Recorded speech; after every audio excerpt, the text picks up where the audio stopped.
Prologue. We are the crossroads. The thought was a familiar one, an immutable truth. Where he had heard it, he could not recall, nor why it was so sharp amidst the waking fog. He tried to shake the blur from his mind. So desperately he wanted to go back to sleep, but that vibrant sky wouldn't let him. It punched straight through wisps of clouds to beat down on him. He shielded his eyes with an outstretched hand. It offered only a shred of relief before he had to admit defeat. The bright light would refuse him another moment's sleep. He smelled morning in the air. A cool breeze carried the scent of wild grass and pollen. It was warm but not humid, and the wind established a balance that could only be described as perfect. Placing his hands on the ground to either side, he pushed himself up to a sitting position. It took a moment for his sense of balance to adjust. How long he had lay supine, he did not know. He stretched his limbs, the large muscles constricted to allow blood to circulate more efficiently. It further roused him from rest. He then fully opened his eyes. He picked himself up from the grass and saw emerald green fields. Above it, a golden sun suspended amid azure sky. An endless sea of tranquility with knee-high grass that stretched far as the eye could see. Here the blades of grass rolled calmly in small ripples across the plain, and like a painting, the green waves then met the blue somewhere near the vanishing point. This was a place of calm, far from the woes of others. It was where forever meets. He was far from anything but him. How he had come to be here, he did not know. But the sight couldn't be truly appreciated, not while the far, far distance was so blurred. He should have been wearing a pair of glasses. Perhaps he had dropped them. Standing now, he scanned the ground, and a glint of metal and glass revealed itself not so far from where he'd been. The world turned as he retrieved them, and he stumbled. Though they had somehow cracked, the glasses sat on the bridge of his nose, and he could again see. He searched for answers as he tried to gather his bearings, yet there were no obvious landmarks to guide him. Where was he? He did not know. Again he looked to admire the horizon, but this time something seemed odd. Something was not right. Far off, where the sky met earth, there was a single blight, just a tiny smudge a lifetime away, one small dark cloud rising that the others seemed to avoid.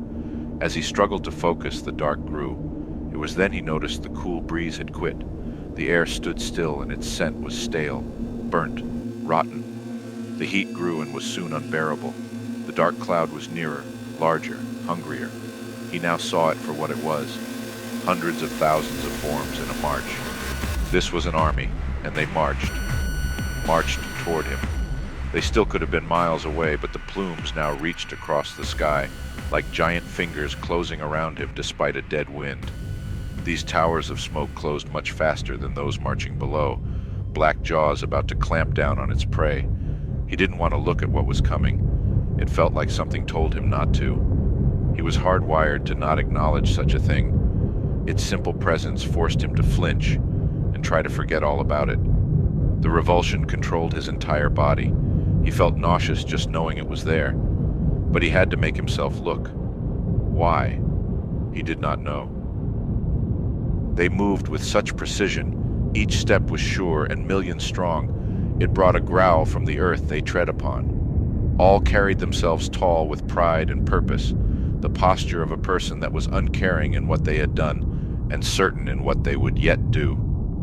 Their clothes were once white, but now gore-stained from the elements and battle. Ruined cloth covered metallic glints that told of nicked and dented armors below. Their boots were caked of ichor and mud, and where they stepped, the green grass seemed to recoil in fear. The weapons they carried were well used and varied like jagged teeth in an infinite gaping maw. The blades were hungry, and their rifles grinned. Banners hovered above the host, and on them were depicted gruesome and dark acts. Their colors swallowed the impassive sun, and they marched with such joy. What sort of person would march so proud in this horde, he wondered. Who would take pride in being part of this revulsion he now felt? He did not know. No faces, they wore no faces. He could only see burning eyes that spoke of anonymous grins and fury. The ground shook, the roaring march deafened him. He wanted to run, to be anywhere away from this, but he simply couldn't move. Everything felt weak. He tried to take a step, tried to run but failed, for his body was heavy and no longer listened. New flames spit up from beneath the host with each step closer. Their many blades were drawn to the ready as they closed on him. And their march never slowed. He was overrun. The green earth burst into flames beneath him as he screamed. Somewhere else. A tangle of branches masked the fading twilight, and stars began to mock the dwindling day. He was lost amid vines and wild growth. He knew that there was once a trail beneath him, but how far had he strayed from it in the retreating light? He used to know the path as sure as he knew his own self. Did he still know his way, or would he be swallowed in the darkness? His arms protected his face as he stumbled through the tangle. There was a movement as something startled in the brush. He looked for familiar signs of the path and found none. The panic crept into him, so he wandered, perhaps for hours, in the ever-swallowing woods with no sign of path, trail, or track. Eventually, a fog had begun to build, limiting even the scant starlight. Exhaustion gave him no choice but to rest. He tried to calm his mind, tried to contain the anxiety of being so hopelessly lost. Perhaps he could backtrack, retrace his steps. Or maybe he should just wait till morning. But if morning would even come in these woods, he was no longer sure. He could forge ahead straight through the woods, where eventually the heavy trees would have to break, wouldn't they? Lightning struck nearby. Its crack and boom thudded in his chest, and an orange haze glowed in the fog. He rushed toward it, soon seeing a tree engulfed in flames. It seared those around it. Embers fell from the flames, transitioning to ash as they met the earth. More lightning crashed above, making the forest bright as day, but only for a second. The heat from the flames seemed to send the other trees cowering. The branches and leaves tried desperately to recoil from the power of the blaze. The flames were fury and inevitability. With nowhere else to go, he watched as the flames screamed into the night. Somewhere else. He walked alone in a crowded marketplace. The people that passed by gave him indignant glances. They wore the clothing natural to their region and culture.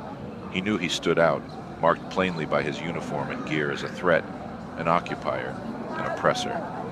Still, no one challenged him. They all hated him, but none would dare threaten him openly. They all knew the kind of wrath that would be brought upon them should they attack even one of his kind. So they drifted by, pretending to not be offended at his existence. He knew all this, yet still wanted to help them. But what could one man do against a clash of civilizations?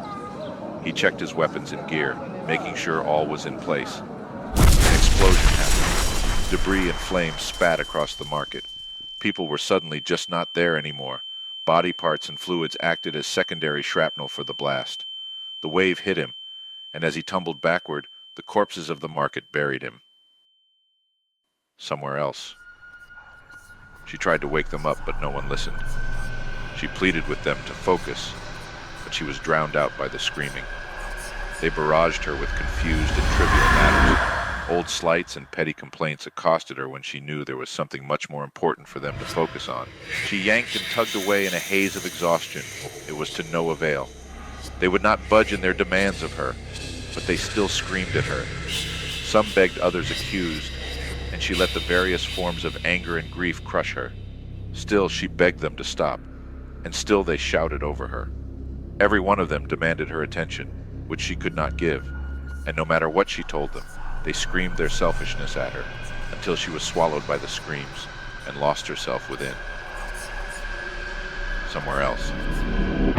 He heard silence, saw darkness, knew the waking world was elsewhere. Then brightness, a blinding flash, a spark on the horizon. He watched the lightning travel from one cloud to the next, rebalancing itself with each strike. Vapors intertwined. They churn and devour each other. They create forms in the exchange. Then they are gone. Rain, then dark. One cell dies, another replaces it. Then a flash of light, and some part of him knew there were eyes behind its glare.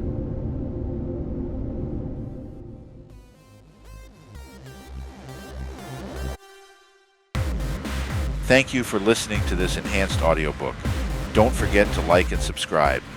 If you can't wait to find out what happens next, the full novel, A Dark Age Resurgent, by Michael J. Grasso, is available on Amazon.com. Links are in the description.